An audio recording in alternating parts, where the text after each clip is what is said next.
갯벌의 기억이 있다. 그러면서 저도 이제 가만히 훑어봤어요. 갯벌의 기억? 내가 갯벌을 어떻게 기억하고 있는가? 제가 80년도인가요? 이제 복학을 해서 이제는 갯벌, 그 당시 소래 갯벌에 갔었어요.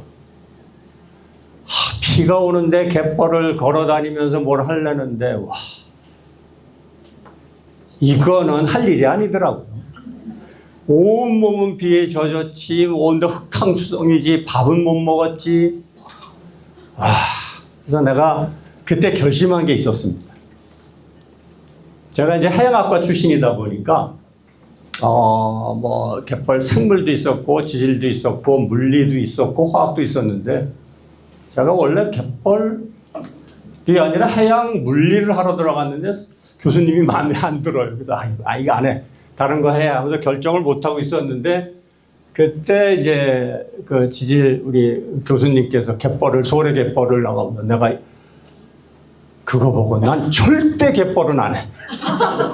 절대 갯벌은 연구 안 할 거야. 그런데 그때 이제 제가 지질로 틀고 있었어요.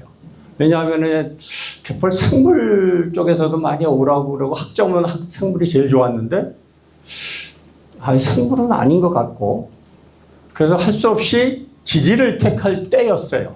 그런데 갯벌은 절대 안 해가지고 딱 한 명만의 저 지도교수가 그때 이제 정해지게 됩니다. 근데 어쨌든 제 갯벌의 기억은 갯벌은 절대 안 해. 여러분들 잘 아시죠? 지금은 잘 모르시는데 인천 쪽의 갯벌, 소래 갯벌 포함해서 어마어마하게 넓습니다. 인천 갯벌 제가 처음에 갯벌을 시작할 때 보니까 철조망 넘어서 들어가는데 폭이 12km더라고요. 12km면 여러분 알다시피 갯벌을 걸어갔다 들어오는 사이에 죽습니다. 12km까지 가면 굉장히 위험한 거기도 하고 어려운 겁니다. 그래서 저는 갯벌은 나는 안 해. 그랬던 기억이 지금 갯벌의 기억이 있다 해서 저는 그 기억이 안 한다는 기억밖에 남질 않습니다. 그래가지고, 이 제목이 재미는 있다. 이런 생각을 합니다. 그러면서 이제, 우리가 알다시피 갯벌 키퍼스 시민학교를 오랫동안 교육을 해왔어요. 그리고, 또 이 세계 자연유산이 된 것이, 갯벌의 종 다양성과 철새 서식지로서 지정이 됐습니다. 그래서 여러분, 저는, 제일 처음에 이제 갯벌을 추진할 때 지질 쪽으로 추진을 했어요. 그래서 생물은 빼고 했습니다. 왜? 그 독일 측에 이제 와데네가 가장 많이 연구돼 있어 그분들하고 논의를 할 때, 니네들은 생물이 많지 않아? 이런 식으로 말씀을 하더라고, 그쪽에서. 왜? 잘 알다시피 여러분들 철새 지금 사람들이 늘어가지고 조사를 많이 하는 게 종수가 계속 늘어나죠. 그와 마찬가지로 우리나라 갯벌에 대해서 연구자들이 없었어요. 국제학술지 첫 논문이 제가 포함된 우리 연구팀에서 1990년에 발간한 것이 국제학술지를 한국 사람이 발표한 첫 번째 논문이 90년도입니다. 그러다 보니까 그동안의 연구가 너무 안 돼 있어서 그냥 잘못 알려져 있었습니다. 90년 전 이전에는 뭐라고 알려졌나? 한국의 갯벌은 전부 뻘갯벌이야. 이렇게 알려졌습니다. 왜? 많은 사람이 인천을 통하든 김포를 통하든 가서 보는 데가 서울 근처에 있는 데만 봅니다. 아산만 갯벌을 보고 소래 전부 뻘이래요. 그래서 이상하다. 한국의 갯벌은 전부 뻘갯벌이야. 그런데 여러분들이 잘 아는 독일이나 특히 미국 측에 있는 갯벌도 그렇고 가서 보면은 잘 해보면 거의 모래로 되어 있습니다.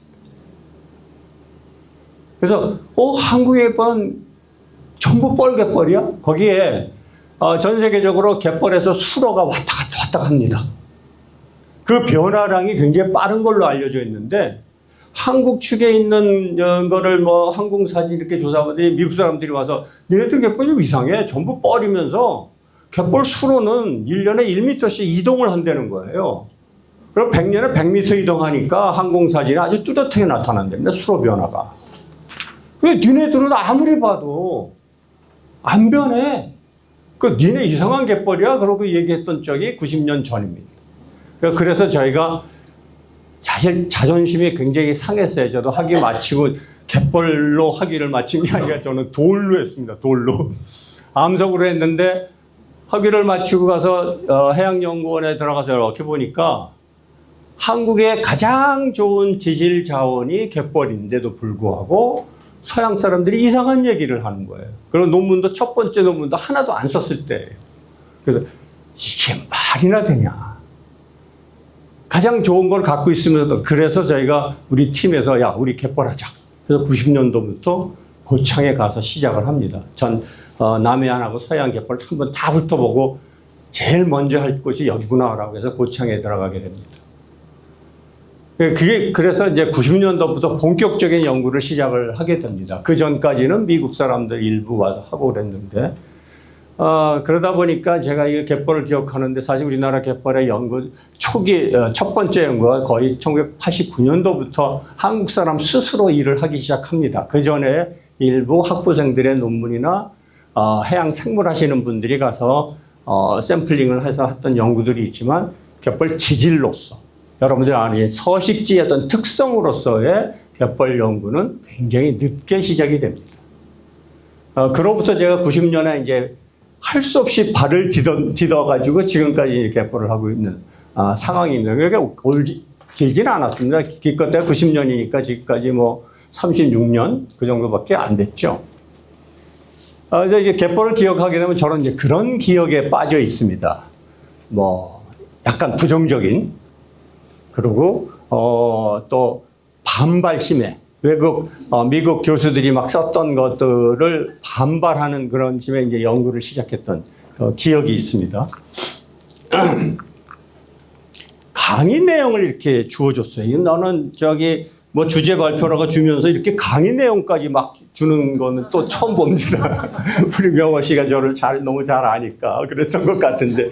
자, 갯벌 모니터링 50년 최저가 침식 기록을 본 생태계 변천사, 지질 데이터의 해석, 기후위기와 해수면 상승, 시민과학과 갯벌 지질 모니터링 결합 방안, 지속 가능한 갯벌 보존에 대한 지형학적 성찰과 재원. 야, 이게 뭐 이걸 그래서 80분을 줬나? 그렇다고 해서 제가 뭐 80분을 갖다가 우리 명호 소장이 얘기하는데 그대로 다 할 생각은 없어요. 뭐 그거 지키면 뭐 지키고 생각 처음부터 없었지만 어떻든 그래도 이 맥락은 유지해 주는 것이 좋겠다. 거기에다가 자연의 기록자, 자연의 석학이 들려주는 자연 모니터링의 모니터링과 삶의 궤적. 삶의 궤적하면 제가 지금 생태지평 이사장을 맡고 있지만 생태지평의 이제 초대 소장도 하고 그 전에 새만금 아까 우리 이유신 교수님께서 말씀한 새만금의 문제. 사실 새만금은 저는 갯벌을 연구를 하고 있으면서도 10년 이상을 연구를 하고 있으면서 새만금이 간척이 되고 있는지조차도 몰랐었어요. 90년서부터 막 했지만 2000년인가 99년인가 우리 생태지평 지금 뭐 그 당시 환경운동연합에 계시면 찾아와서 새만금이 이렇게 간척이 되는데 이런 간척이 일어나고 있습니다. 어떻게 생각해서 아니 그걸 왜 간척을 하지? 그랬거든요. 그 좋은 거를 왜 간척을 하지? 라고 하면서 이제 발을 디딘 게 이 환경운동에도 이제 발을 딛게 됐네요. 그리고 삶의 궤적이라는 것이 2000년에 들어서 새만금 갯벌을 반대를 하면서 이상하게 이 운동론자의 앞에서 막 비난을 받으면서 농어촌 공사에서 전국에서 제일 싫어하는 학자 해가지고 제 이름을 댈 정도로 그렇게 변했던 것 같아요. 뭐 삶의 궤적이 그렇다고 하더라도 제가 어디 가서든지 이제 얘기합니다. 평생에 3가지 잘한 게 나한테 있다. 그 중에 하나가 환경운동, 갯벌 보존 환경운동에 발을 디딘 것도 그 중에 하나다. 첫 번째 거는 담배를 피다가 담배를 끊은 걸 제일 중요한 선택. 제가 평생 한 것 중에 제일 잘한 것 중에 하나가 담배를 끊은 거였어요. 두 번째가 이제 화장실에 남자 집에서 화장실을 갈 때 반드시 앉아서 소변을 본다. 아주 어려운 결정이 아니었어요. 그런데 제가 볼 때 이렇게 하는 것만이 가족을 위한 거다. 그리고 세 번째가 이겁니다. 아무리 생각해도 더 이상이 없어요. 더 이상 제가 잘한 선택이 별로 없어요.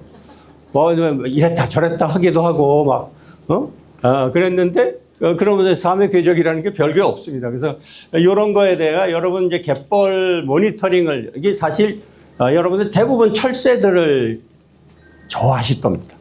혹시 여기에 철새가 왜 그렇게 중요한지 아시는 분 한번 말씀해 보실래요? 알고 계신 분? 왜 이렇게 사람들이 철새에 그냥 과학자들서부터 시작해서 전 세계에 있는 사람들이 철새를 중요시 하는지 혹시 알고 계신 분? 네? 계절의 변화를 가장 잘하는 거. 또 그보다 더 스케일이 큽니다. 오로지 날아다녀. 네? 오로지 날아다녀. 날아다니면서 뭘 보고 다녀요?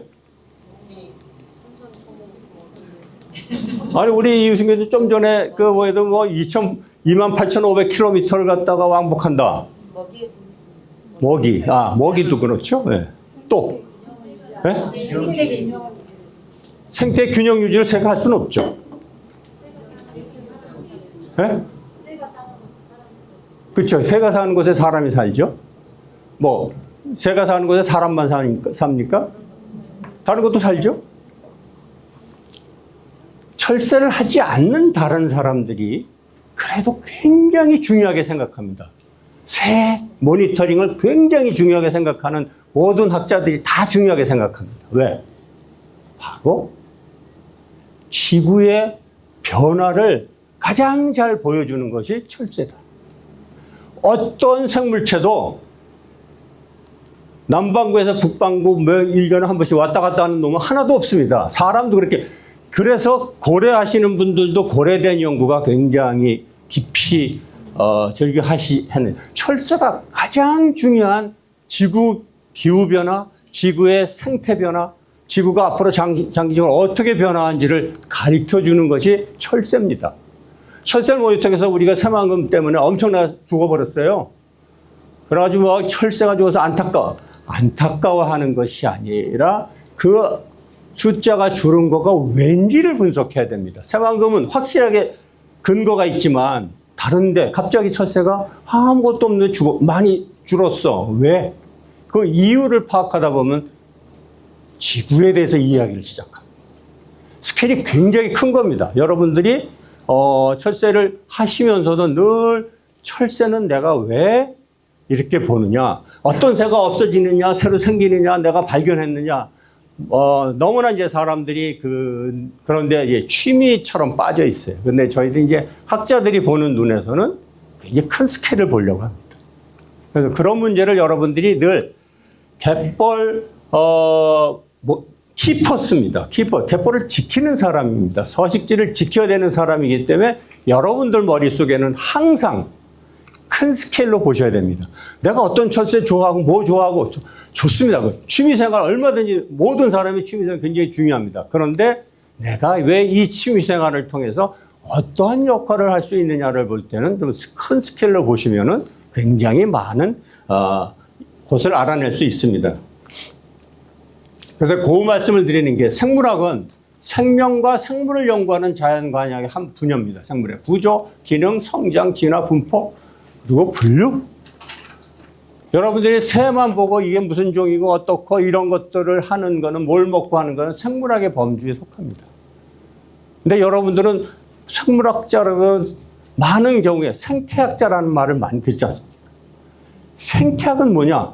생물들 사이 그리고 생물과 물리적 환경 간의 상호작용. 사실은 생물학 범위를 넘어서서 크게 보는 것이 생태학입니다. 그래서 제가 여기다 지구과학 하나 더 집어놨습니다. 지구를 중심으로 그 주변의 자연을 대상으로 하는 연구하는 학문이고 오래전 생성된 지구의 구성물질과 과거에서부터 현재에 이르기까지 발생한 지구 환경의 변화 과정을 파악하고 이를 토대로 미래 환경 변화를 예측하는 학문입니다. 잘 보십시오. 철새를 가지고 지구 전체의 변화를 파악한 다음에 앞으로 어떻게 될 것인가. 여러분들이 철새를 보고 중요시하는 거는 이거를 생태학의 범주에 지구과학의 미래 환경 변화 예측까지. 큰 스케일로 여러분들은 보셔야 된다는 겁니다. 그래서 지금은 초기 단계에서 아직은 이르지만 나중에는 주변에 철새를 보면서도 내가 있는 이 주변이 어떻게 만들어졌을까, 어떻게 됐고 앞으로 어떻게 변화하는지, 어디 뭐 쓰레기가 있어도 쓰레기가 그 다음에 가는 있는지 없는지, 어떤 게가 오는지, 어디에만 쌓이는지, 어디에는 뭐가 쌓이는지, 내가 지금 왔던 곳이 1년 전, 2년 전, 10년 전에 비해서 어떻게 변화했는지, 그래야만, 그러한 것들을 알아야만 이 시민 갯벌 키퍼스의 모니터링이 됩니다. 철새 키퍼스가 아닙니다. 갯벌 키퍼스고 철새들이 사는 서식지고, 이 서식지는요 철새만의 서식지가 아닙니다. 여러분의 서식지, 모든 생물의 서식지입니다. 그리고 지구 하나밖에 없어요, 솔직히 말해서. 그래서 이런 것들에 대해서 관심을 가지면서 어디 가서 조사하시더라도 주변을 한 번씩 훑어보시고, 흙이 있으면 흙을 떠서 이렇게 보고, 흙을 이렇게 보면 아무것도 안 보이죠. 흙밖에 안 보여요. 저희는 학생들 데려갔을 때, 암석 데려갔을 때, 뻘에 가서도 먹여보아요. 뻘 먹어보라고 그래요. 그러면 막, 여학생들 막 미치려고 그래요. 아니, 조금 가지고, 죽지 않으니까, 이빨로 이렇게 비벼봐. 이빨로 비벼보면 이게 점토광물인지, 실트인지, 뭐든지 다 압니다. 여러분, 손으로 이렇게 비벼보면요. 이게 여기 모래가 많네? 여기에, 이 점토광물 많네? 몇 퍼센트 되네? 다 알 수 있습니다. 굉장히 정확하게 맞출 수 있어요. 시민 모니터링에서 그거 갖고 가서 실험해가지고 뭐 실트가 11%고 클레이가 9%고 모래가, 그거 알라고 하는 게 그게 시민 모니터링의 목표가 아닙니다. 여러분들은 진짜 과학자가 되라고 하는 것이 아니고 과학자가 되고자 하는 것도 아니지 않습니까? 아마추어 과학자가 돼야 됩니다. 그냥 모니터링 하는 사람이 아니라 아마추어 과학자가 돼야 되기 때문에 대략 여기 30% 정도 머드로 되어 있네. 클레이 실트를 합하면 머드라고 부릅니다. 우리가 알고 있는 머드. 네, 머드 중에서도 여기는 클레이가 좀 더 많아. 이 정도까지만 알면은 변화를 알아낼 수 있습니다. 그래서 그러한 것들을 하기 위한 준비들을 철새부터 시작하시더라도 점점 깊이를 더해 나가시면은 제가 말씀드리는 이 지구 전체를 들여다보는 생태학자가 될 수 있을 거라고 저는 믿습니다. 그래서 여러분들도 그런 데 초점을 좀 맞추시면 좋겠습니다. 제가 갯벌 모니터링 또 50년이라고 제목을 줘가지고. 그래서 50년 동안 내가 어떤 갯벌들을 연구했나 하면서 한번 이렇게 적어봤어요. 소래 갯벌, 인천 갯벌, 저건 내가 들어가서 싫어했던 곳이라고 했죠. 그래서 제일 첫 번째 썼습니다. 그 다음에 이제 두 번째로 본격적으로 국제적인 연구를 시작한 게 고창갯벌이고요. 그 다음에 영광갯벌, 백수, 두리 이런 것도 여러분들 잘 아실 겁니다. 강화갯벌, 새만금갯벌, 순천, 서천, 종달리, 태안, 가로림만, 신안, 보성, 굉장히 많아요. 그러니까 지금 여러분들이 알고 있는 중요한 갯벌은 조사를 다 한 것 같아요. 무려 지금 한 거의 30년 연구를 했으니까 대충 알게 되어서 제가 한번 이렇게 적어봤습니다. 그러니까 이런 갯벌에 대한 변화 양상은 이제는 이렇게 조금 압니다. 그렇다고 해서 여러분들 학자가 정말 다 안다고 생각하시면 안 됩니다. 특히 지구과학자는요, 정말 그냥 지구를 이해하다가 그냥 폭 쓰러지는 겁니다. 제가 요즘 이 목공일을 하면서 너무 좋아해요. 왜 좋아하냐? 내가 만들면 창조적인 거예요. 만들기만 하면 내가 만든 거야. 근데 내가 평생 연구했던 지구과학은요, 이해하기 위해서 노력했지, 아직도 이해 못하고 있지만 이해하기 위해서 노력했지, 창의적인 일을 해본 적이 없는 거예요. 이해하려고만 노력해. 다 이해 못했어요. 그러니까 모든 학문의 학자들도 사실은 그런 상황이에요. 어떻게 생각하셨어요? 학자는 내가 무엇을 모르는지를 아는 사람이 학자지. 근데 모르는 사람, 진짜 모르는 사람들은, 학자가 아닌 사람들은 내가 아는 것만 알아요. 근데 학자들은, 연구를 열심히 하신 분은 무엇을 내가 모르고 있는지를 아는 사람입니다. 그러니까 여러분들은 그냥 진짜 과학자가 아니라 아마추어 과학자가 돼서 내가 아는 거는 충실하게 안다. 이런 준비들을 하시면은 그것이 모여지면요, 엄청난 자료입니다. 제가 와덴의 갯벌에 이제 발표회가 3년마다 있어요. 근데 거기는 이제 시민 학자들도 엄청 나와서 발표를 합니다. 근데 제가 깜짝 놀란 게 그 많은 학자들이 꼼짝 못하시는 분이 한 분 계세요. 완전히 아마추어인데. 근데 그 사람이 말하는 건 아주 신처럼 막, 왜 그러냐 했더니 이 사람은요, 똑같은 장소에서 똑같은 일을 30년 동안 매년 하셨어요. 그래서 모니터링 자료를 내놓습니다. 그분도 이제 철새 쪽에 하시죠. 그러니까 모든 학자들이 그 사람 같은 일을 할 수가 없어요. 과학자들이 어떻게 3년 동안 똑같은 장소에서 뭐 사계절 뭐 거의 매일 어떻게 하겠어요? 못하죠. 그 사람이 가장 좋은 자료를 만들어낸 겁니다. 이것이 여러분들이 비교할 수 있는 일이고 가장 잘할 수 있는 일이고 어떤 학자도 넘보지 못하는 일입니다. 그래서 여러분들이 그런 일에 지금 발을 디뎠다고 생각하시면 됩니다. 뭐 지금부터는 뭐 여러분 대부분 아는 건데 가끔 갯벌에 대해 이런 질문들을 하길래 제가 좀 적어본 겁니다. 갯벌. 우리가 GET, BOL. 여러분들 제가 늘상 어디 가서 발표하면 저걸 얘기합니다. GET, BOL.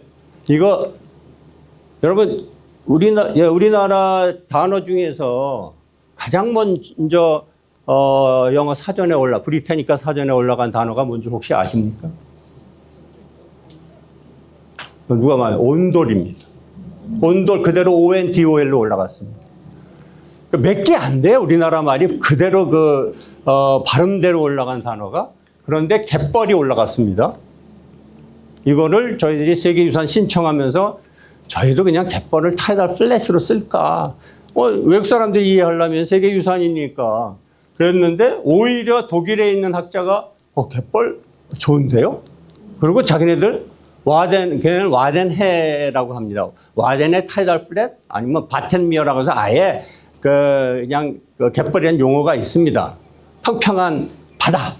그러니까 이런 식으로 돼 있는데 우리나라 갯벌 했더니 그래 자기네는 와덴시 갯벌이래. 자기네는 코리안 갯벌 이렇게. 그러니까 갯벌이라는 용어를 그분들이 그거 한번 그렇게 해볼까 했는데 이제 다행히 세계유산에 통과돼서 이미 단어가 됐기 때문에 여러분들은 자신 있게 갯벌이라는 용어를 쓰십시오. 그래서 갯벌과 갯펄, 벌과 펄의 차이를 모르는 사람이 있어요. 여러분들은 모니터링을 하시는 분이기도 하지만 앞으로 여러분들이 가이드가 돼야 되고 지도자가 돼야 됩니다. 지역에서. 그럼 물어봤을 때 대답을 하실 수 있어야 됩니다. 그래서 공부를 하는 거죠. 벌은 뭡니까? 벌판의 벌자입니다. 그래서 타이달 플랫, 평평한 걸 말합니다. 거기에 펄은 뭐냐면은 입자가 작은 걸 말합니다. 그러니까 펄 하면은 우리가 머드가 펄입니다. 그래서 여러분들 보통 우리 보령 머드 하잖아요. 그냥 보령 머드. 머드는 클레이, 점토 광물하고 실트 입자가 섞인 거를 머드라고 부릅니다. 그걸 우리말로 정확히 쓰면 펄이 됩니다.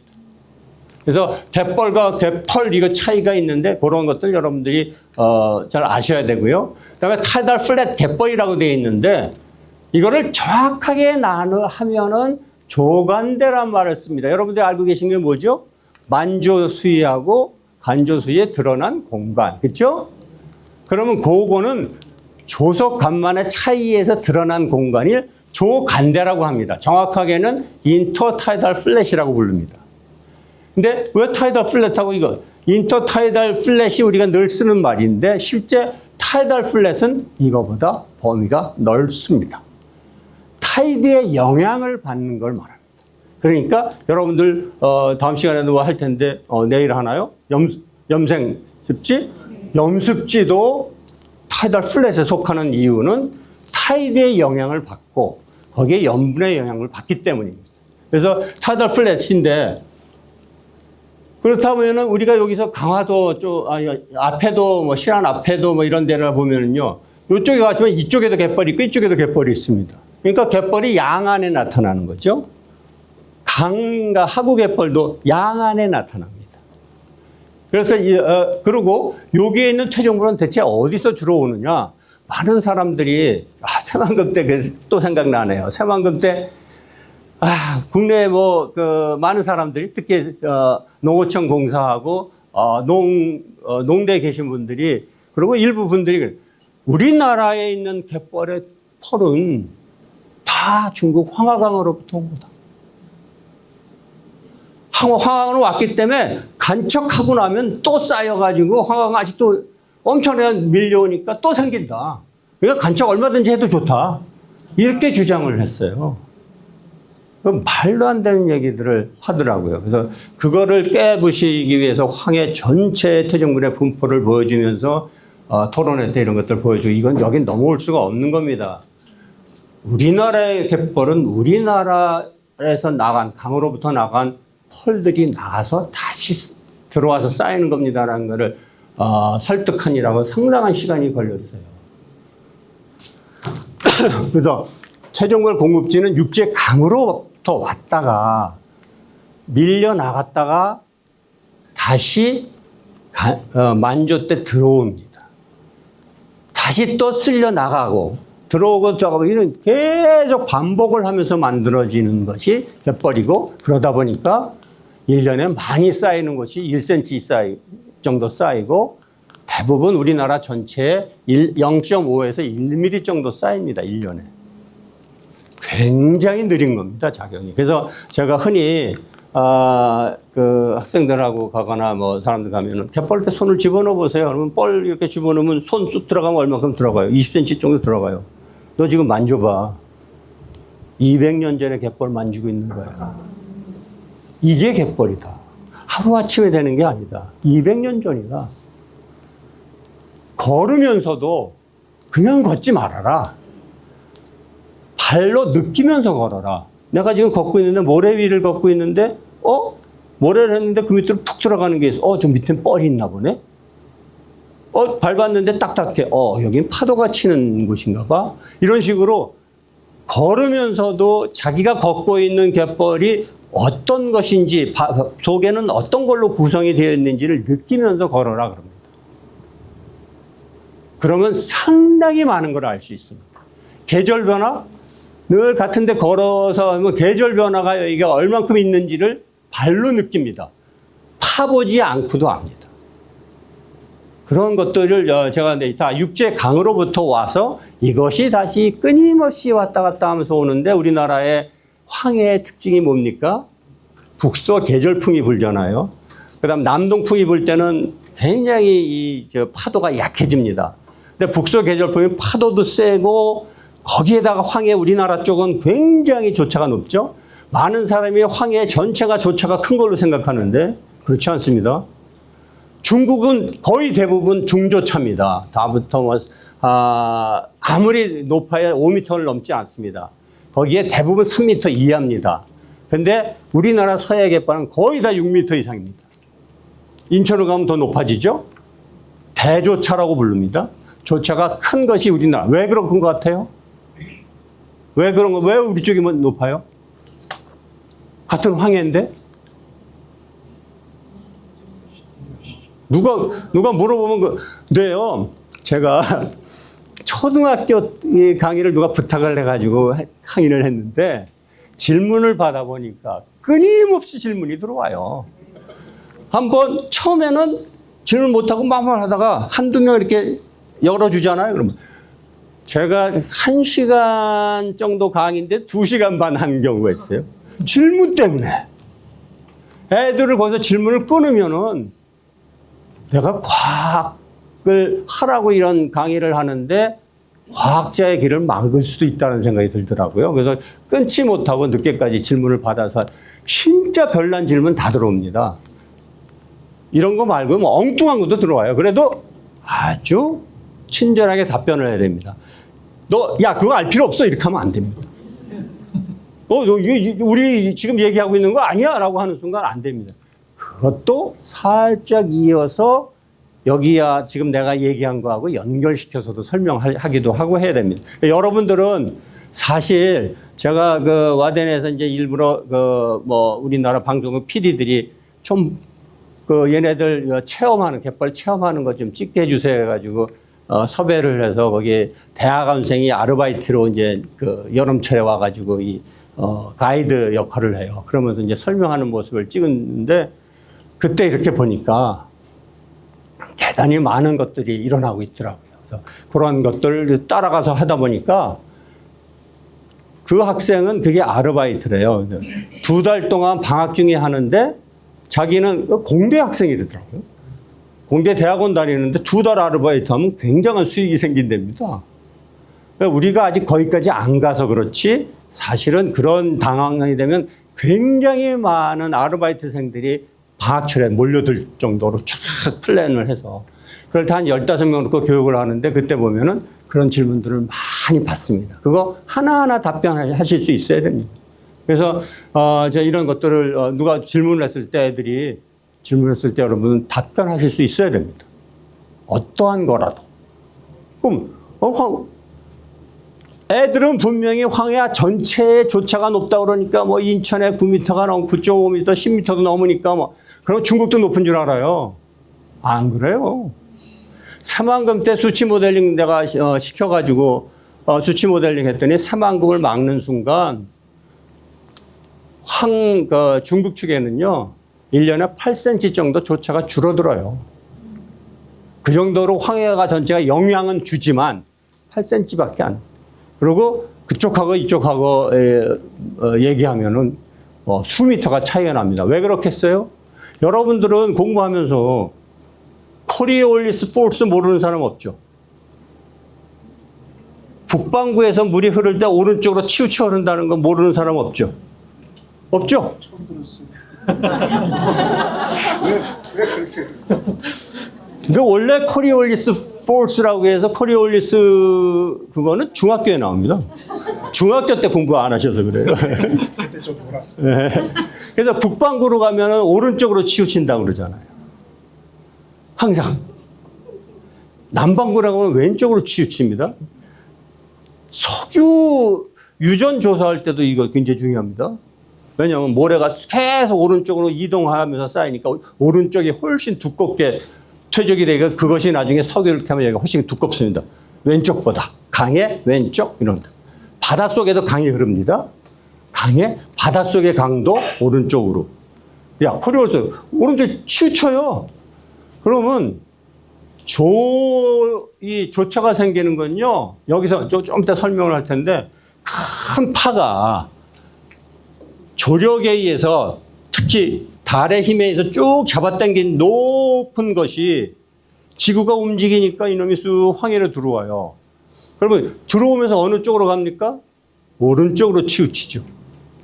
그러니까 황하로 들어왔던 이 파가 들어오면서 오른쪽으로 치우치니까 한국에 닿습니다. 그것이 차곡차곡 더 가면서 올라가면서 쌓이니까 다시 우리 한강 하구에 가서는 가장 높았다가 싹 줄어들기 시작합니다. 파가 변하니까. 그래서 오른쪽이 센 겁니다. 다릅니다. 황하 안에도 그다음에 조차가 없는 점이 4점이나 있어요. 황하 안에도. 파가 여러 개가 들어오니까. 예, 예.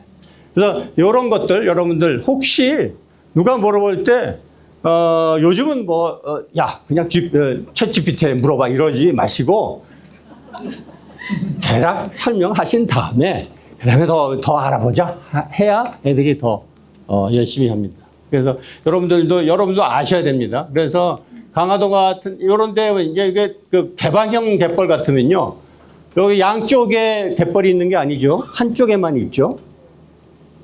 양쪽에 있는 게 아닙니다. 그래서 이런 식으로 개방형 갯벌은 한쪽에만 나타난다는 걸 보여드리고 있고요.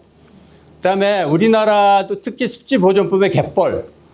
여러분 연안습지 우리나라에서는 원래 습지보존법이라고는 처음에 환경부가 만듭니다. 그래가지고 그 당시는 환경부에서 2000년 전이죠. 그 전에는 환경부에서 습지는 전부 육상에 있는 습지, 육지, 내륙 습지만을 습지라고 불렀어요. 근데 아니 람사르도 어디서 보면 습지는 무슨 갯벌이 더 많은데 우리나라에. 그래가지고 이제 2000년도에 해양수산부랑 협의를 해서 환경부를 해가지고 이제 연안습지와 내륙습지를 나누게 됩니다. 그때 그 갯벌은 연안습지에 해당이 된다라고 하고, 그렇다면 연안습지는 해양수산부가 관리를 해야 되는데, 그 당시 갯벌의 면적을 해양수산부가 잘 몰라요. 대충 알아요, 대충. 그러면 바다에서는요, 내륙습지에서는 와서 뭐 측량을 하건 뭘 어떻게 하면 쉽잖아요. 어떤 기준점이 있는데, 바다에서는 이게 물이 들어왔다 나갔다 하는데 뭘 어떻게 갯벌을, 근데 여러분들 잘 아시잖아요. 어느 날은 많이 들어오고, 어느 날은 적게 들어오고. 그 어디다 기준을 잡아? 평균 해수면으로 잡잖아요, 모든 사람이. 근데 평균 해수면으로 잡아도 이게 매일 바뀌니까. 그래서 해도상의 갯벌을 해양수산부는 채택을 합니다. 해도상의 갯벌은 뭐냐면은, 해도는 뭐죠? 배가 안정적으로 다니기 위해서 만들어진 것이 해도입니다. 그러다 보니까 해도는 최저조면의 평균, 최고조면의 평균, 이렇게 잡아서 갯벌을 만듭니다. 그래야 여긴 들어가지 마라 이렇게 나오니까, 그러니까 수심을 잘 때 해도상은 그냥 안정적인 걸로 하게 됩니다. 그래서 해도상의 갯벌과 우리나라는 갯벌의 정의가 일치가 됩니다. 그런데 그 해도상의 갯벌은 약 최고 고조위, 약 최저 저조위라는 걸 씁니다. 왜? 배기 때문에 배가 혹시 잘못하면 얹히잖아요. 그래서 이런 것들 때문에 가장 깊은 곳 중에서 평균, 가장 낮은 곳에서 평균, 그것도 정확하지 않으니까 대충.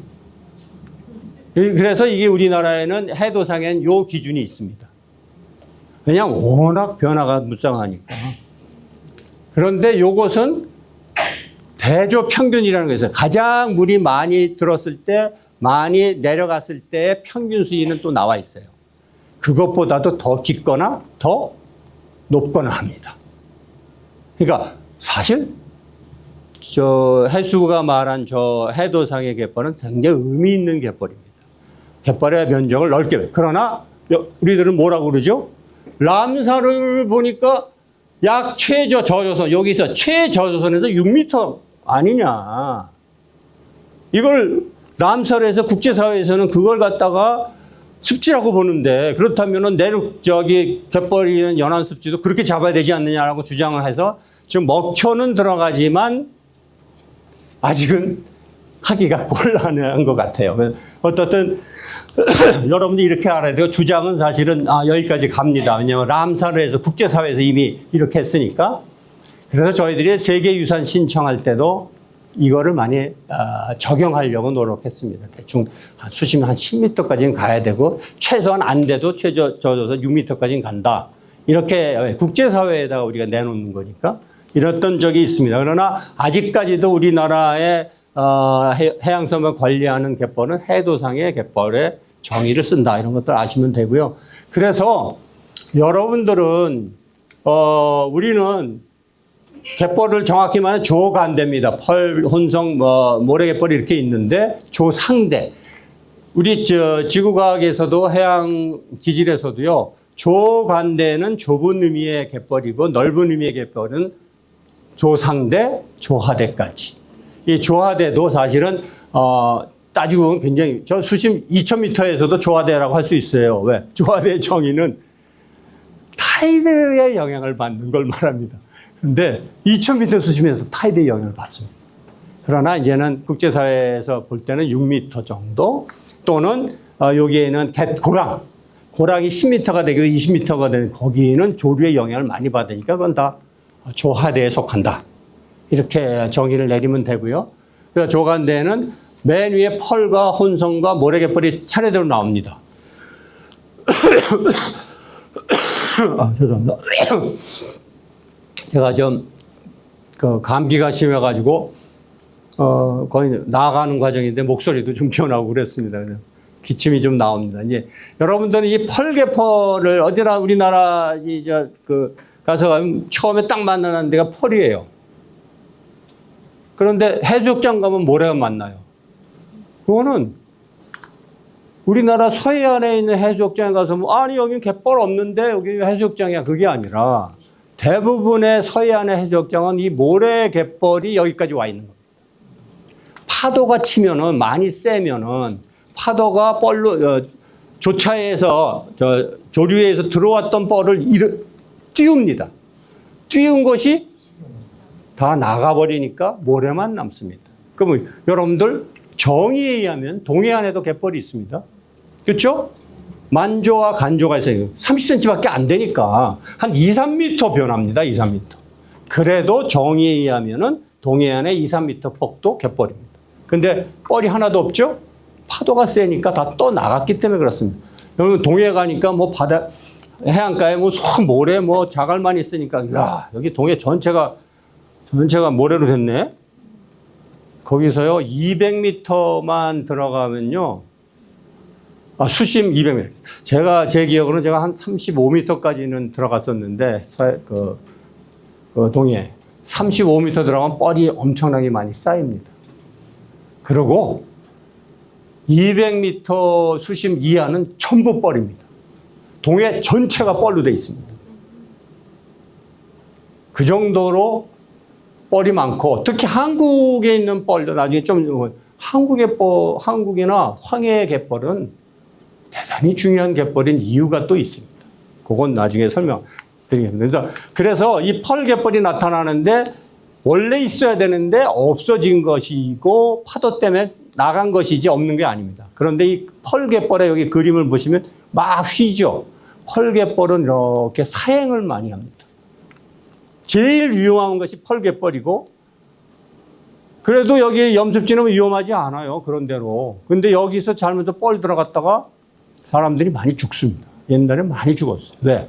이 물이 돌아 들어가니까 여기 왔는데 물은 이미 뒤쪽에 와 있고 자기는 못 빠져나옵니다. 굉장히 조심을. 그런데 저는 우리 학생들한테 가기 전에 그 학생들이 모를 수가 있어서 처음에 먼저 가서 제가 들어가서 물때를 따라서 들어갔다 나갔다 해봅니다. 아, 여기는 어느 정도 속도로 물이 들어오고 그다음에 뒤에 골이 어떻게 차는 거 이걸 다 안 다음에 합니다.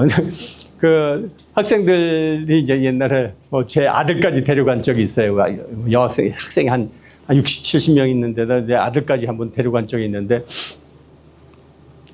바다에 나가서 니네는 저 물이 들어올 때 모습까지도 봐야 된다.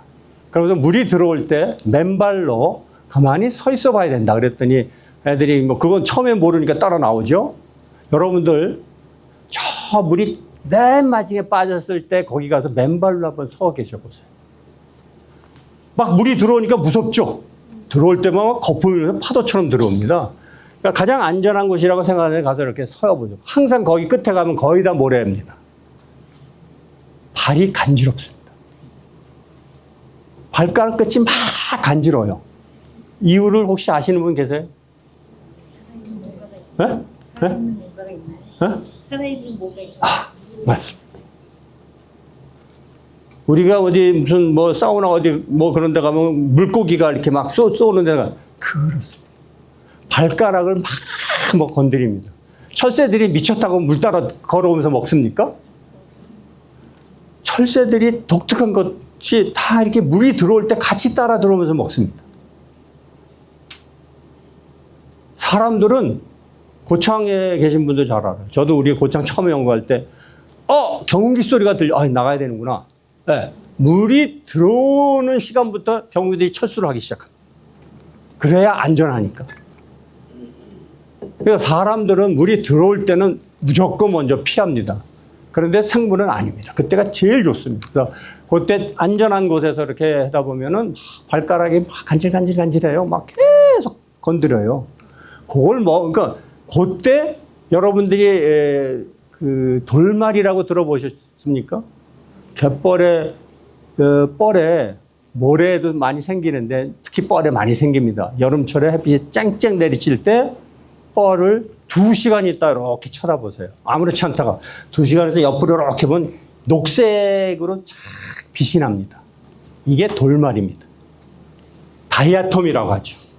주로 실리카로 구성이 되어 있는데 이거는 저희들이 조사를 해보면요. 이 손톱만한 크기, 1제곱센티미터의 크기 동전만한 크기에 20만 마리가 생깁니다. 2시간만. 20만에서 26만. 저희가 개체수를 쟀을 때 26만까지. 그래서 제가 뭐라고 얘기를 하냐면은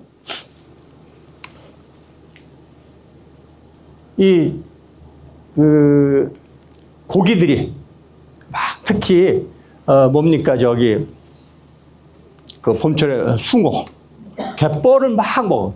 그래서 갯벌을 먹는 고기가 맛있다고 막 그래요. 그래서 제가 미쳤냐? 갯벌 먹고 살게? 그죠? 왜 먹습니까? 개가 모래 막 먹습니다. 그죠? 뭘 먹습니까? 거기 있는 유기물 먹습니다. 갯벌을 숭어가 퍽퍽퍽하고 조금 고기들이 계속 쪼는 이유는 거기에 유기물이 많은데 그 중에서도 그냥 썩은 유기물이 아니라 바로 플랑크톤, 다이아톰이 생기기 때문에 그것도 바로 신선한 것들이 바로 생깁니다.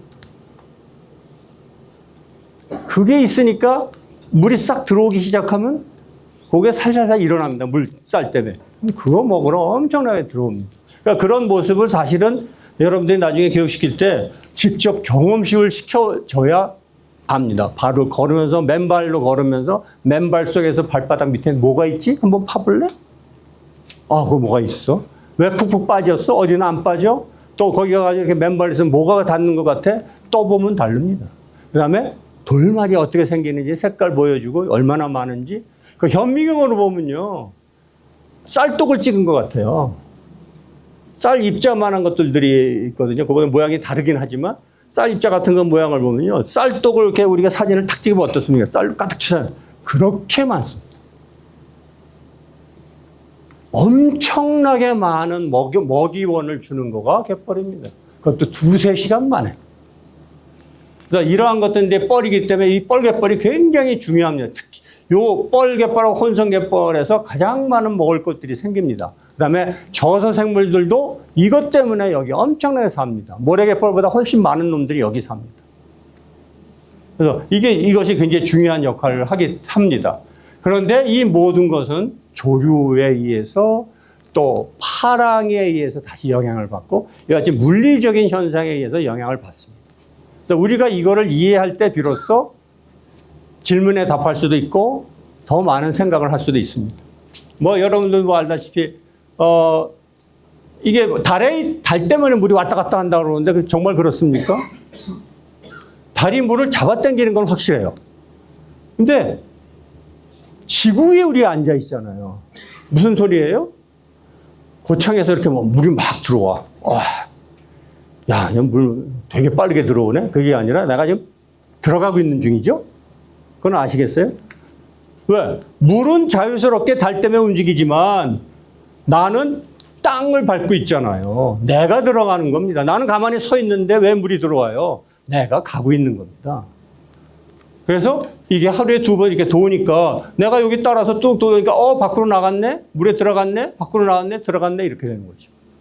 그래서 이러한 현상들을 좀 정확하게 알려주시면 좋겠다. 그리고 하루에 2번 주석이 있다라고 여러분들은 알죠? 한 번 있는 것도 있습니다. 전 세계에는요, 한 번 고조, 한 번 소조가 있고, 2번 고조, 그러니까 2번이 많긴 한데, 우리나라처럼 반일주조, 고조와 소조가 2번이 뚜렷이 나타나는 경우가 이게 있고, 혼합주조는 이렇게 굉장히 높은 놈이 있고, 그 다음에 굉장히 작은 놈이 있고, 이런 식으로 혼합주조도 있습니다. 전 세계에 보면 이렇게 분포가 다릅니다. 우리나라가 쪽에 나타나는 것이 여기에 이제 반일주조가 비교적 이렇게 이제 중반부에는 많이 있죠. 그래서 이 반일주조가 많지만 결코 일주조, 혼합주조가 없는 것은 아니다. 전 세계에는 3가지가 있고 우리나라가 특히 주목받는 이유가 여기서 아까 황해 이렇게 보시죠. 3.34조 이제 평균 조차로 따졌는데 6.6, 7점. 그래서 요렇게 돌아가는 거 있고 여기 요렇게 돌아가는 네 개의 이 점이 있습니다. 여기는 조차가 없는 곳입니다. 요게 돌아가면서 쭉 돌아 여기서 멀리 떨어질수록 조차가 심해집니다. 그리고 여기서 이렇게 돌아가는 건 시간당 이렇게 돌아갑니다. 그러니까 이것이 황해에 네 군데나 있고 이 동해에는 한 군데밖에 없습니다. 이 조차 보시면 여기서 보시면은요. 여기에 우리가 뭐 8.6 여기 강화도 이제 8.9 나오죠. 그럼 이 건너편 보세요. 5.0, 2.9 뭐 얼마 안 됩니다. 황해의 우리나라 서해안 쪽은 거의 다 대조차인데 이쪽 가면 거의 뭐 이것이 물이 쭉 들어오다가 쑥 들어갔다가 다시 나왔다 쑥 들어가 이런 것들이 네 개가 하면서 점차 줄어들기 때문에 우리가 이쪽에 많고 들어오되 오른쪽으로 치우쳐서 들어오니까. 그래서 여기가 가장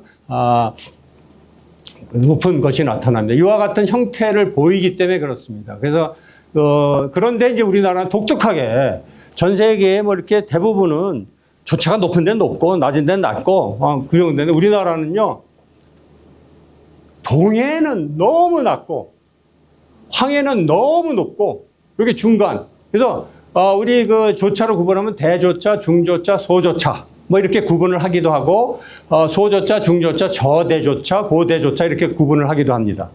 이럴 때 우리나라 서해안은 다 대조차고 남해는 중조차고 동해는 소조차입니다.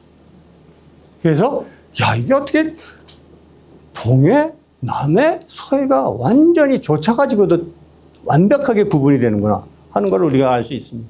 그리고 여기서 제가 잠깐 우리가 세계유산 신청할 때 아주 중요한 그 지도를 보여줬는데 조차에 의한 분류로 해가지고 보면은 자 저체 소조차, 중조차 뭐 이런 것을 쭉 전 세계의 모든 해안을 표시를 했습니다. 이 중에서 고대조차, 저대조차 자 파란 거 진한 거 있죠. 고대조차 5m 이상 되는 고대조차가 여기에 있습니다. 그 다음에 영국 쪽에 좀 있습니다. 그 다음에 미국의 캐나다 쪽에 좀 있습니다. 자, 적어도 북반구를 보십시오. 뭐 남반부는 거의 뭐 잘 안 돼 있으니까 연구가 안 되니까 여기서 뭐 북반부에 보시면요, 여기 있는데 여기에 우리 황해안에 고대조차가 딱 놓입니다.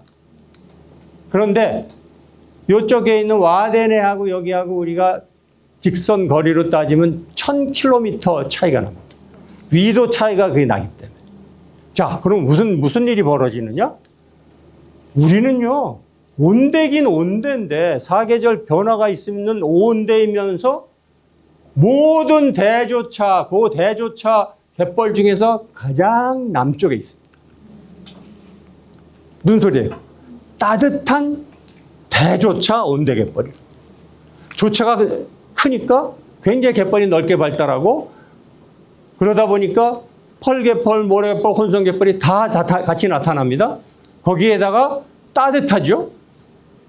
그러니까 어떤 나라의 갯벌보다 전 세계 어떤 나라의 갯벌보다 가장 종다양성이 높을 수밖에 없었습니다. 근데 세계유산 신청할 때 니네 종다양성이 높지 않으니까 그거 빼라 그랬어요. 그래서 저희도 처음엔 빼고 시작했어요. 그랬으면 아마 안 됐을지도 몰라요. 제가 주장하다 보니까 지질만 주장하다 보니까 서식지만 지질 특성 가지고 했는데 지질은 빠지고 나중에 이제 종다양성하고 서식지가 됐는데 처음에는 왜 그랬냐면 조사가 없으니까. 그래서 조사 자료를 뭐 몇십 년치를 계속 다 모아가지고 내고 여기는 종다양성이 높을 수밖에 없어 라고 주장하다가 하다 보니까 기존의 세계유산지보다 종다양성이 2배가 높았어요. 그래서 그나마 성공할 수 있었어요. 이 사람들이 지적한 게 간척 때문에 우린 지적을 많이 받았습니다. 간척이 너무 많이 돼 있어요. 그리고 황해 이 새만금 때문에요. 국제사회가 가지고 뭐 람사르 뭐 미팅 이런 데 가면요. 한국만 비난해요. 철새하시는 분들 아마 뭐 호주에서 오신 분, 뉴질랜드에서 오신 분들 다 니네 새만금 어쩌고저쩌고 맨날 그 얘기 지금도 하실 거예요. 2006년에 이게 딱 막혔는데 아직도 새만금 문제가 있어서 진행이 되고 있지만 새만금 되고 나서 철새가 한 3분의 1이 줄어버렸거든요. 그러고는 또 국제사회에서는 니네 새만금 때문에 황해가 전체가 생태계가 엉망에 전체 다 죽어. 비난의 대상이 한국이에요. 그러니까 정확하게 따져보면 중국이 더 많이 간척했거든요. 근데 중국은 얘기도 안 해요. 걔네들은 그러려니 해요. 거기다 이제 그 양자강 하류라든지 황하강 하류 이런 데서 퇴적물이 많이 오다 보니까 거기는 삼각주형이라 어떤 갯벌은요 1년에 1km씩 늘어납니다. 퇴적물이 쌓여서 많이 내려오니까. 그러니까 우리는 그게 아니라서 비난의 덩어리였죠. 어떻든 그러나 우리가 성공적인 거는 이와 같이 특수한 전 세계 모든 지도 중에 갯벌의 고대조차이면서 가장 좋은 곳에 가장 따뜻한 곳에 사계절의 변화가 뚜렷한 곳에 만들어진 갯벌이기 때문에 그렇습니다. 뭐 여기 제가 그 80분으로 늘리다가 여러 가지 일을 얘기하다 보니까 시간이 별로 없다고 그러네. 여러분은 이 갯벌은요 실은 자세히 보면요 모래와 뻘이 같이 교화합니다. 네, 이걸 보고 뭐 당연히 그렇겠지. 이렇게 파다 보면 모래도 나고 뻘도 나오고. 전 세계에서 하나밖에 없는 퇴적층입니다. 어디든지 우수하게 막 움직이는 것들이 있어요. 강이지만 바다면 바다. 그런데 썰물 민물이 왔다 갔다 하면서 유속이 계속 변화합니다. 막 들어오다 줄어들어요. 바람도 바뀝니다. 이러한 거는 지구가 태어나서 바다가 생기고 나서는 분명히 갯벌이라는 거는 지구상에 존재했어요. 그리고 지구에 바다가 생기기 이전에 이미 달도 있었고 태양도 있었기 때문에 그 기록이 지구상에 남아있습니다.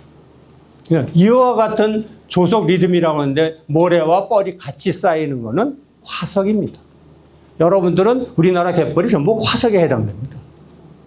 이것이 나중에 수억 년이 지난 다음에 이것이 그대로 들어오면 여기 옛날에 갯벌이었네? 이렇게 나옵니다. 그래서 이런 층을 보고 나서는 우리가 몇억 년 전에 어딜 가도 이거 갯벌이었네. 제가 그 남아프리카 공화국 산 꼭대기에 올라갔는데 그 갯벌 퇴적증이 있다고 누가 그래서 올라가서 저 꼭대기에 2m 정도 있는데 거기에 뻘하고 모래가 있어요. 이거 갯벌이네. 세상에 2억 년 전에 어디에 암석을 보고 이거 모래가 있고 모래뻘 없는 데가 어디 있어요? 이걸 보고 이거 옛날에 갯벌이었네라 할 수 있는 게 있겠어요? 그게 화석입니다. 화석은 그걸 보고 이거 바다였네? 그렇지 않습니까? 바다 생물 부분. 똑같이 지질학적으로 암석 중에서 조속 리듬층 이렇게 갯벌층은 화석에 해당이 됩니다. 또 중요하죠? 자세히 보시면은 이렇게 모래가 쌓이고 뻘 쌓이고 모래 쌓이고 뻘 쌓이고 이게 리듬을 보입니다. 점점 얇아지기 시작하고 다시 또 두꺼워져. 그래서 조속 리듬층이라고 해서 이걸 가지고 조석이 몇 번이나 있는 곳인지 이것들을 알 수가 있습니다. 그래서 화석에 해당된다는 사실, 아무것도 아닌 것 같지만 여러분이 발을 밟는 것이 화석이 되는 것을 밟습니다. 전 세계에서 가장 유일한 퇴적층이 갯벌 퇴적층입니다. 여기 보십시오. 요거는 갯벌에 남았는데 갯벌은 또 얕은 곳에 있다 보니까 태풍이 치거나 폭풍이 치면 기록을 거기다 남깁니다. 이게 갯벌을 수직으로 뚫어가지고 요거를 싹 붙여가지고 만든 갯벌층입니다. 여기서 보시면 여기까지가 계산하시면 요게 10cm니까 거의 30cm 되는데 제가 아까 2cm 쭉 집어넣으면 여기 200년 전이라고 그랬죠. 이런 경우는 몇십 년 전일 수도 있고. 그러니까 이렇게 갯벌층이 이렇게 다양한 모습을 보이는데 여러분들은 볼 수가 없죠. 나중에 이제 뭐 교육 자료로 만드시면 이게 보일 수 있습니다. 그래서 하나하나 설명을 하죠. 이거는 폭풍층이네. 요거는 그냥 갯벌이 왔다 갔다 하면서 만든 층이네. 이거 큰 태풍이 왔나 봐. 이런 식으로 할 수가 있는 것이 바로 갯벌 퇴적층입니다. 그 다음에 황해와 동해. 많은 한국이 좀 이상한 나라라고 생각할지 모르시지만 동해는 이렇게 깊어요. 황해는 한반도가 이렇게 해서 엄청 얕습니다. 여기 수심이 평균 수심 50m밖에 안 돼요. 동해는 평균 수심이 2,700m예요. 그러니까 접시물에 물 담은 거하고 이건 항아리에다 물 담은 데랑 똑같아요. 그러니까 그러면 똑같은 파가 바깥에서 들어와요. 태평양에서 파가 들어와요. 동해로 쑥 들어가면 어떻게 합니까? 쑥 들어가 버리니까 위로 올라올 게 없죠. 그런데 이로 오면은 얕으니까 쑥 올라옵니다, 물이.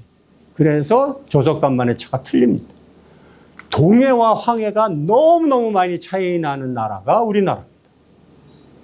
전 세계적으로 지질학적으로 대단히 독특한 나라예요. 황해, 여러분들이 잘 알고 있는 황해. 이쪽 지역에서 특히 전 세계에서 거의 유일 두 개가 하는데 에피컨틴ental이라 대륙붕해라고 부르거든요. 해수면이 상승해가지고 싹 덮인 홀로새. 근데 18,000년 전에는 전부 바다였는데 이제 확 덮인 곳이 몇 군데가 있어요. 그 중에 가장 넓은 것 중에 하나가 황해입니다. 전 세계 두 개가 유명합니다. 이거 황해인데 동해는 어떻습니까? 땅이 갈라지면서 만들어졌어요. 저기에 태평양판이 쭉 들어오면서 일본 쪽하고 이걸 갈라놓습니다.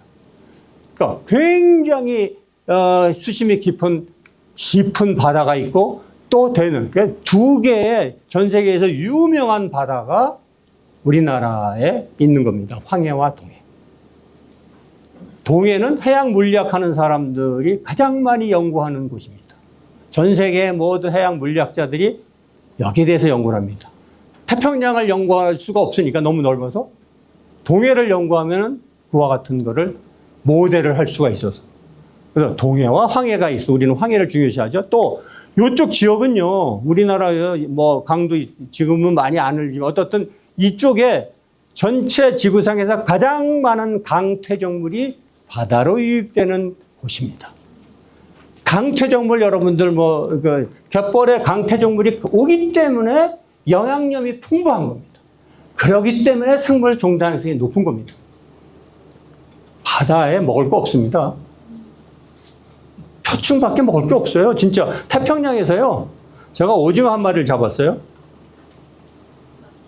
도저히 이 오징어가 잡힐 리가 없는데 잡혔어요. 제가 이제는 망간 단계를 조사한다고 가가지고 태평양 저 가운데서 타는데 오징어가 하나 올라왔어요. 야, 이게 오징어가 여기 있을 리가 없는데 먹을 거 없으니까 태평양 먹을 거 없습니다. 태평양 한가운데. 왜? 육지에서 아무것도 안 오니까.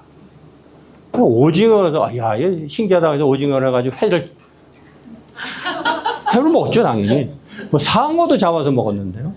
상어도 먹을 거가 없으니까 우리가 밥 먹을 때마다 이렇게 버리는 음식 따라서 3,000km를 따라왔어요. 근데 그놈이 계속 있는 거예요. 그래서 그래서 소고기 주고 한 마리 잡았어요. 이만한 덩어리를 줬더니 잡혔는데 그럼 놔주기도 했어요. 그런데 오징어는 먹었죠. 죽었으니까.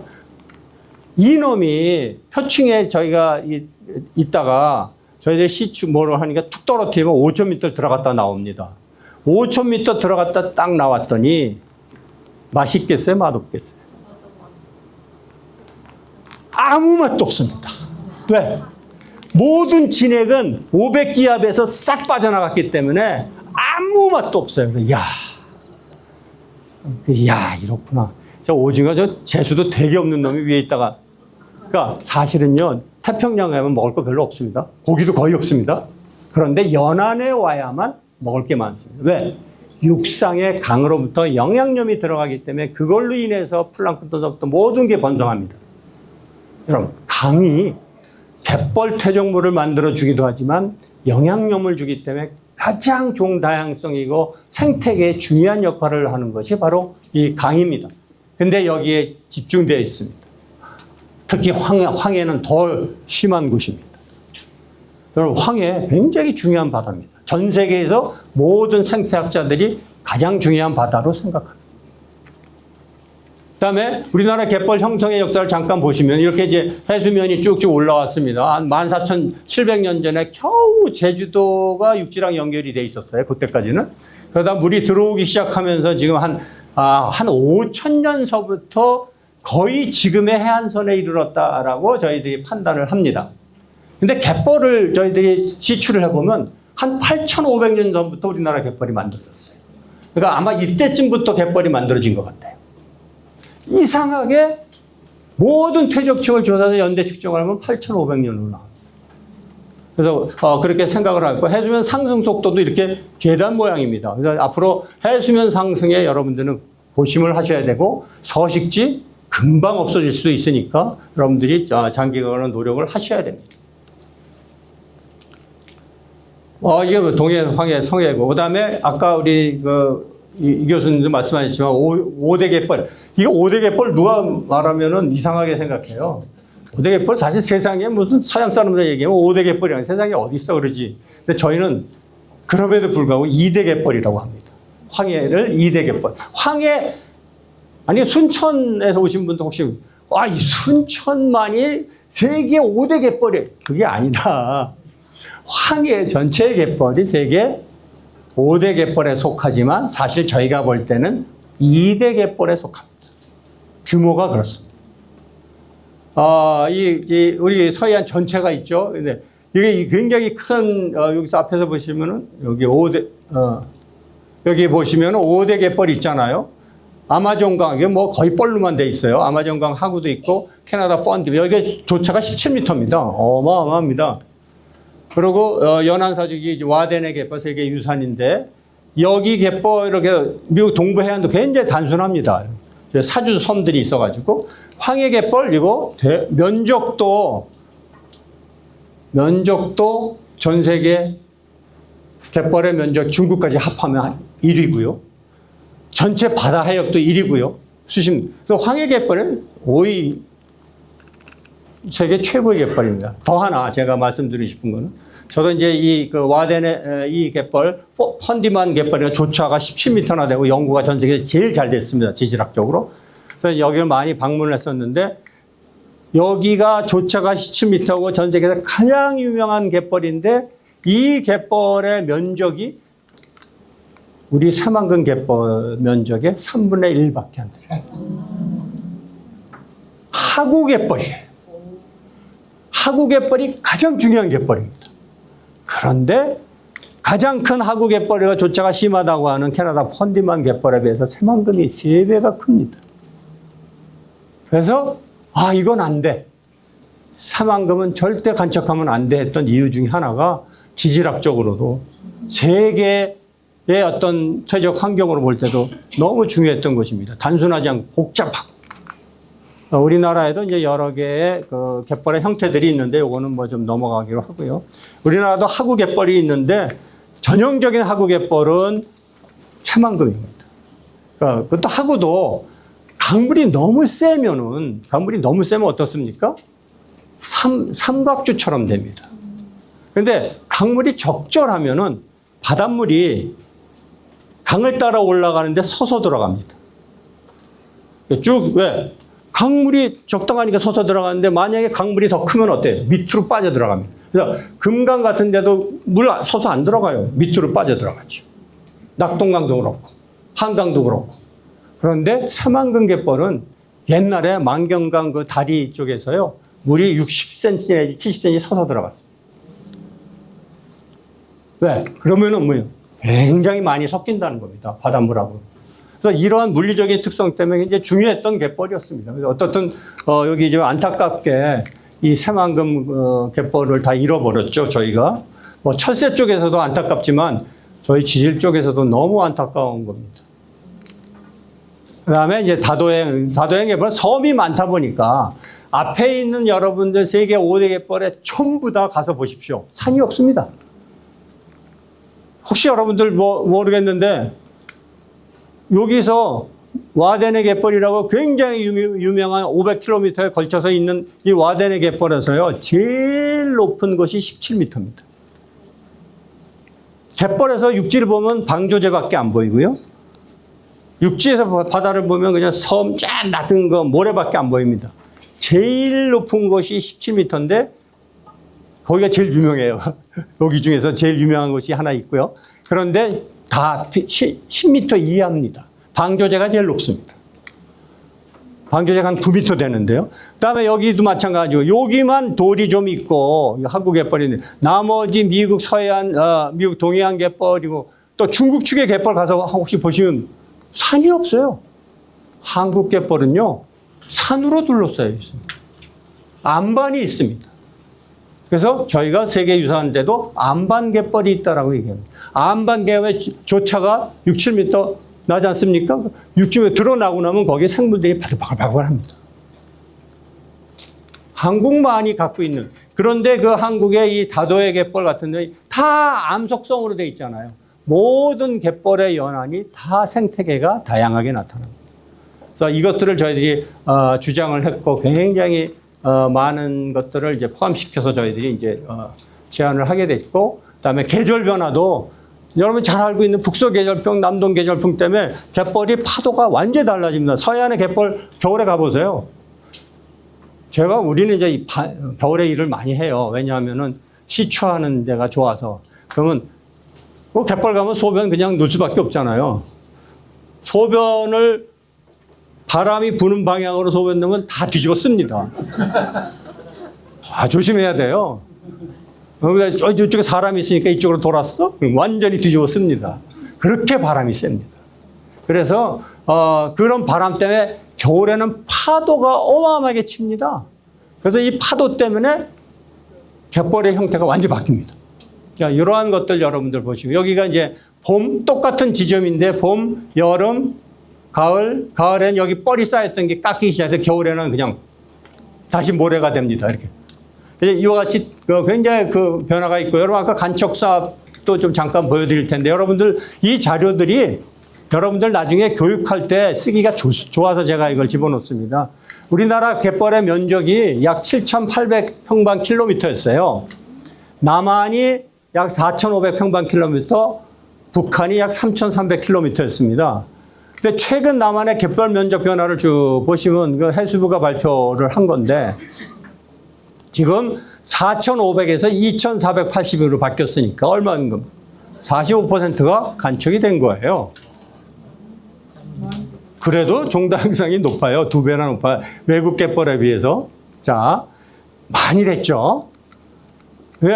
제가 볼 때 최초의 간척 사업은 언제였냐? 여기 남한만 한 거예요. 이거는요. 남한만. 북한은 정확하게 몰라서 저희가 이제 이렇게 조사를 했고, 저는 이제 이거 이게 틀릴 수도 있지만 김제 벽골제라고 원평천이라는데 여기에 벽골제가 있습니다. 옛날에 사만감은 이쪽 원평천 안으로 동진강에 쭉 바닷물이 보통 바닷물이 이 바다에서 35km에서 40km 들어갑니다. 그러니까 여기 안까지 쭉 들어와서 바닷물이 들어오는 거를 옛날에 백제시대 때 이걸 딱 막고 나서 이걸 간척한 거예요. 그러니까 김제 벽골제는 최초의 간척 사업이라고 봅니다. 그런데 사람들은 그렇게 생각 안 해요. 저수지 만든 것만 생각하죠. 벽골제가 바로 저걸 막으면서 간척 사업하고 거기에 저수지를 만든 겁니다. 자, 강화도의 간척 사업을 보시면요. 약 3분의 1이 늘어났습니다. 현재 면적에 비해서. 이와 같이 13세기, 15세기 쭉 해가지고 나온 거고요. 새만금 저희가 최초에 반대할 때는 전라북도가 제시한 게 다 논으로 만든다고 그랬어요. 70%를. 나중에 보니까 다 도시로 만들고 그러지 않습니까? 그래서 실제로 간척의 목적을 다른 걸로 바꿨기 때문에 사실 불법입니다.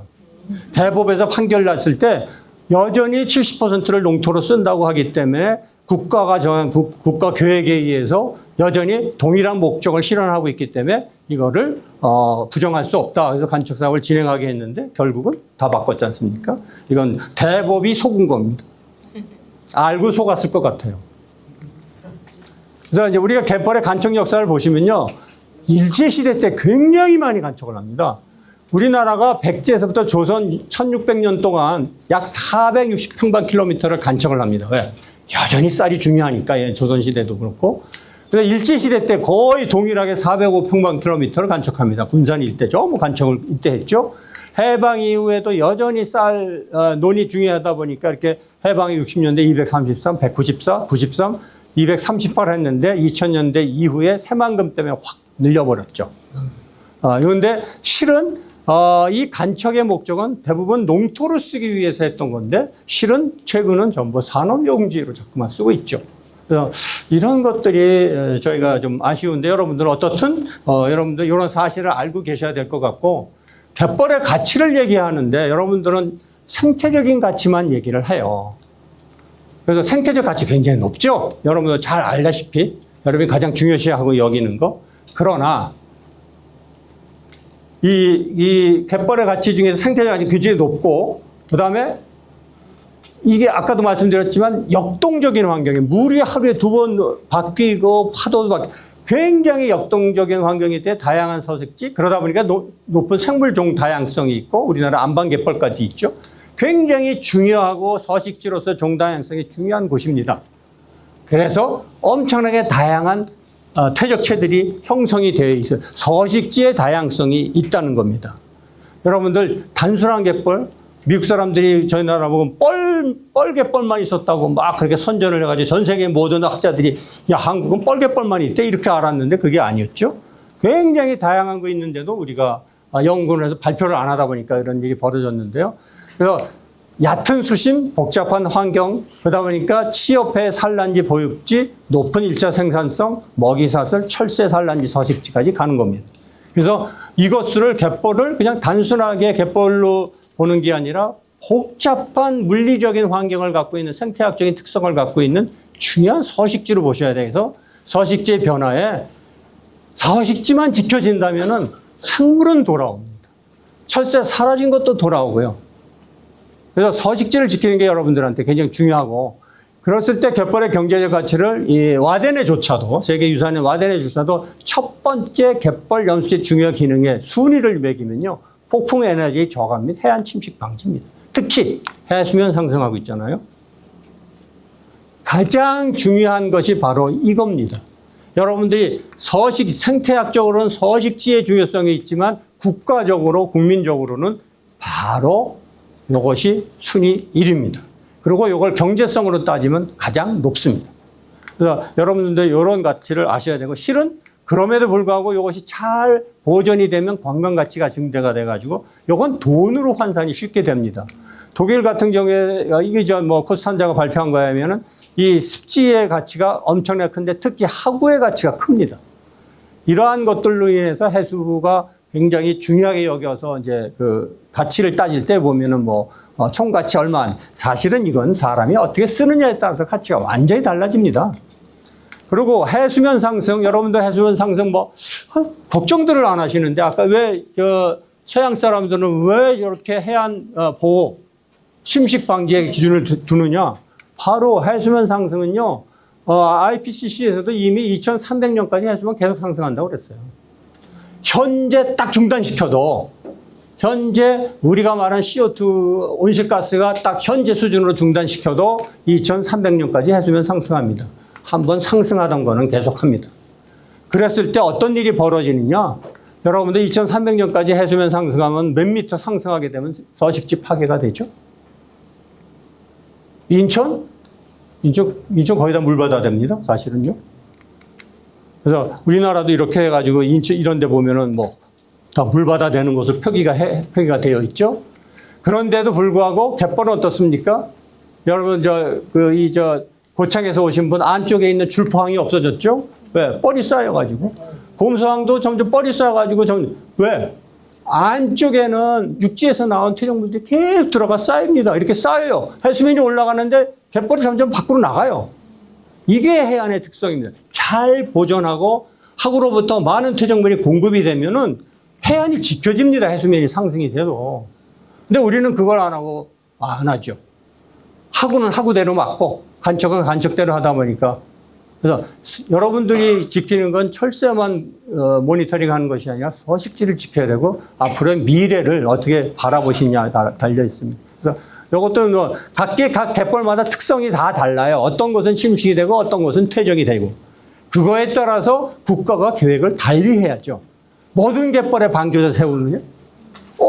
우리 뭐라고 그러냐면 전 해안에 2m 정도 방조제를 높입니다. 그건 바보 같은 계획입니다. 내버려둬도 쌓이는 곳이 있어요. 왜 돈을 들여서 하죠?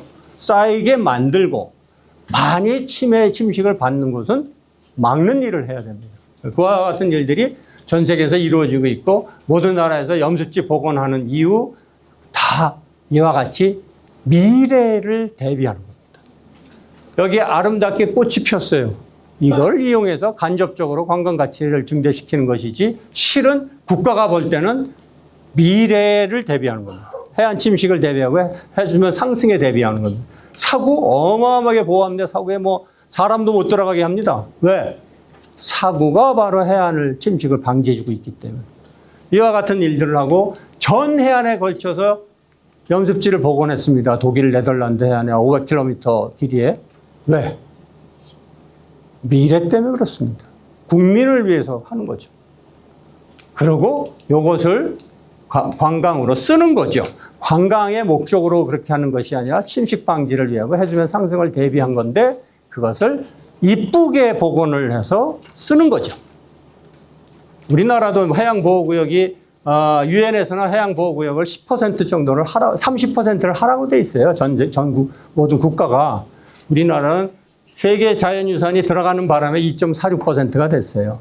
50%는 세계 자연유산 때문에 올린 겁니다. 자, 염습지 이런 것들 다 이런 것들이 돼 있고요. 많은 염습지들이 이런 식으로 조성이 되어 있습니다. 다 복원했고 여기 보시면은 1960년대 이랬어요. 갯벌역에도 아무것도 없어요. 염생식물이.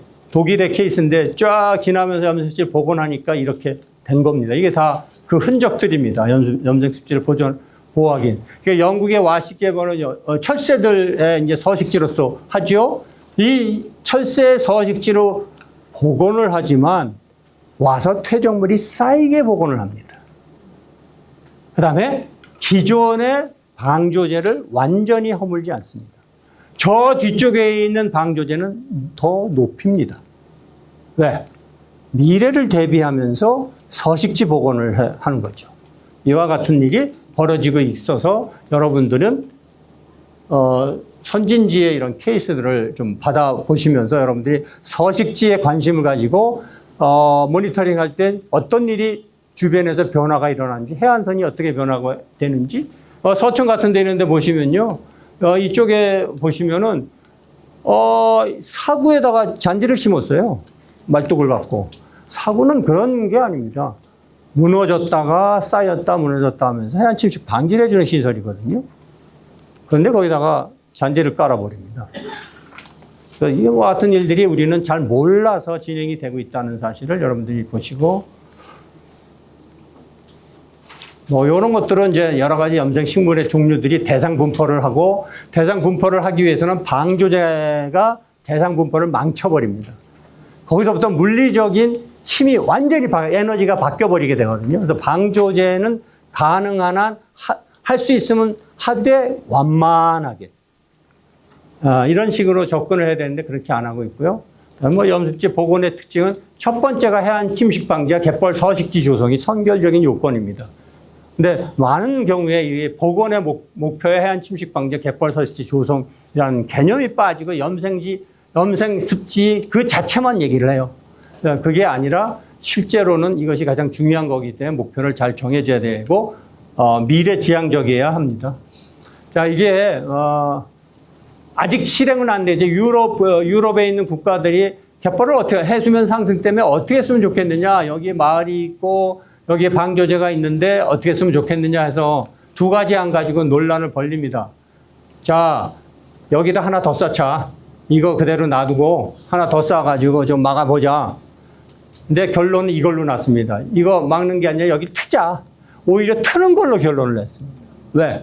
터서 바닷물이 들어오면서 갯벌이 들어오고 여기에 서식지가 복원이 되면서 퇴적물이 쌓이면서 여기를 더 보강해서 하는 것이 미래지향적이고 더 가치가 높다.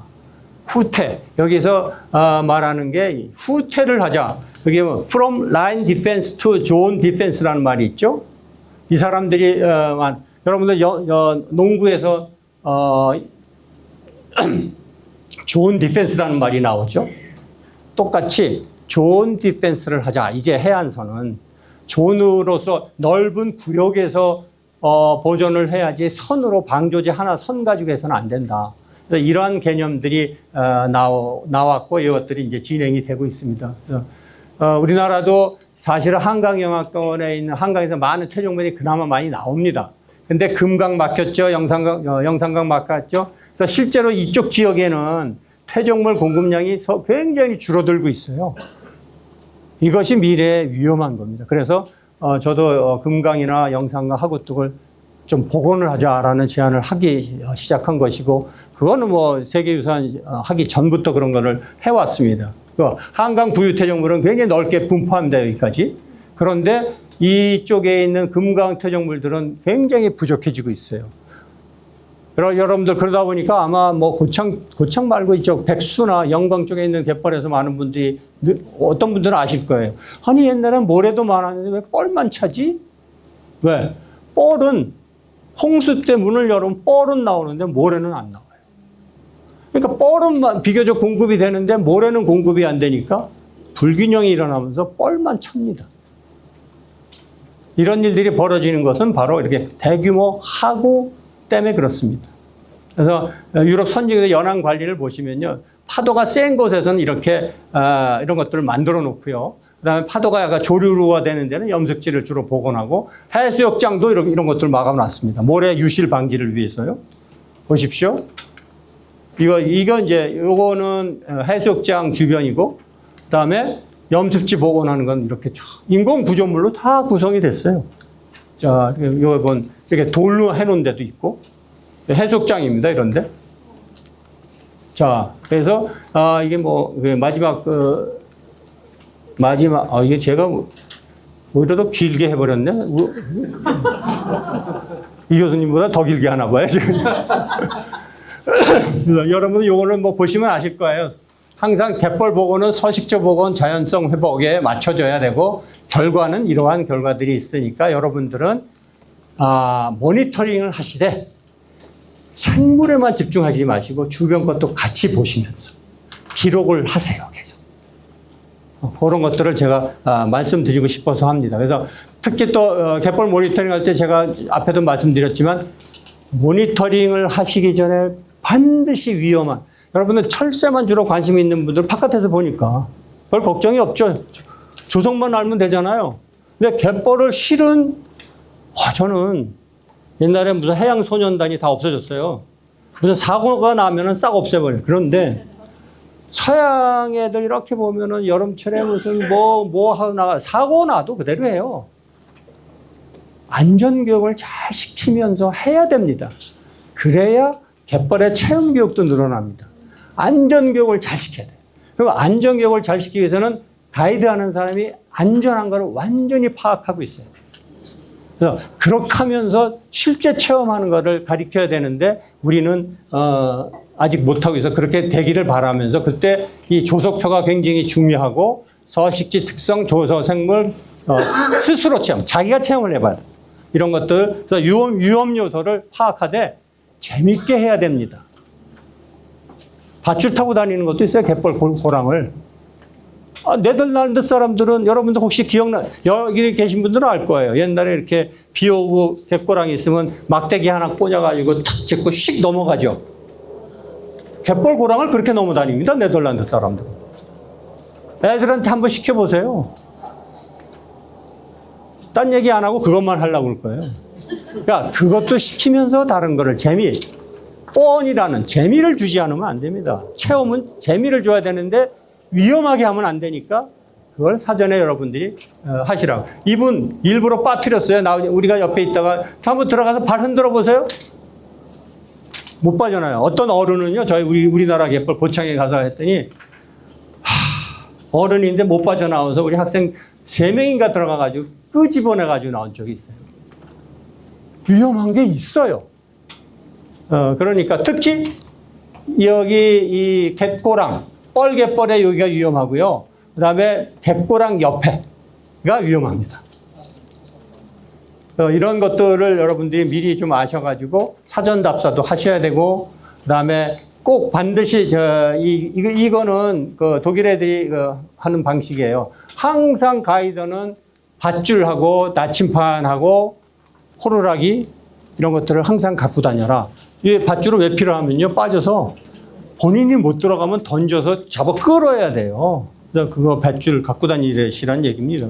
이런 것들이 있고, 그래서 항상 위험하지만 재밌는 갯벌을 만들기 위해서 여러분들은 요와 같은 거를 체크를 하셔야 됩니다.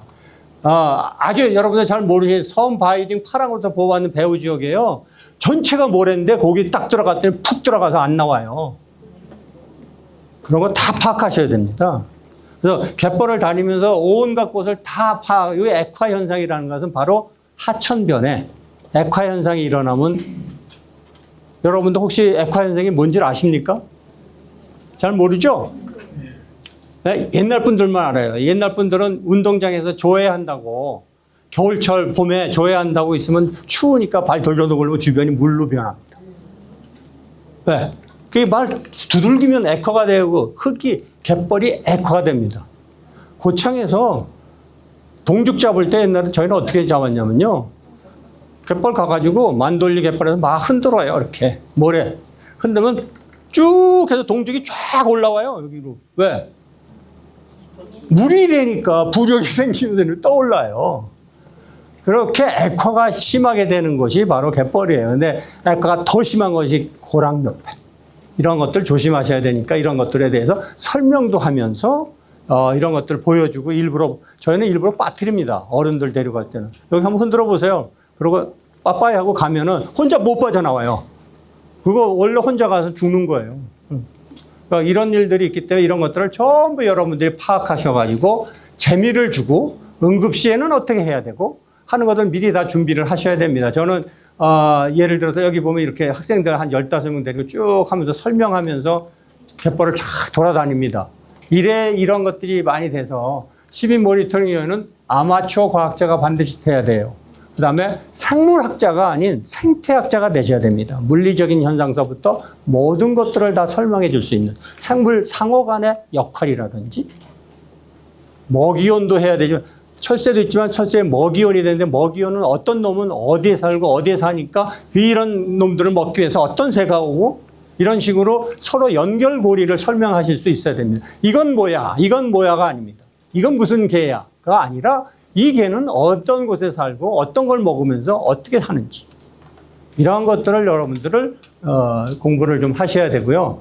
큰 눈으로 지구 규모로 여러분들은 보셔야 되기 때문에 서식지, 지형 지질, 침식, 퇴적, 쓰레기뿐만 아니라 다른 걸 보시면서 장기적인 변화 양상을 고찰하셔야 됩니다. 이렇게 해안선은 면의 방어가 아니라 선의 방어가 아니라 면으로 방어하고 우리 모두가 많은 사람이 저게 몰려서 막아야지 저게 선에 방주지에 서가지고 막는 게 아닙니다. 전체가 모여서 막아야 되기 때문에 앞으로는 이런 식으로 해안의 방어는 좋은 디펜스 해야 된다. 이런 것들을 말씀드립니다. 예, 감사합니다. 제가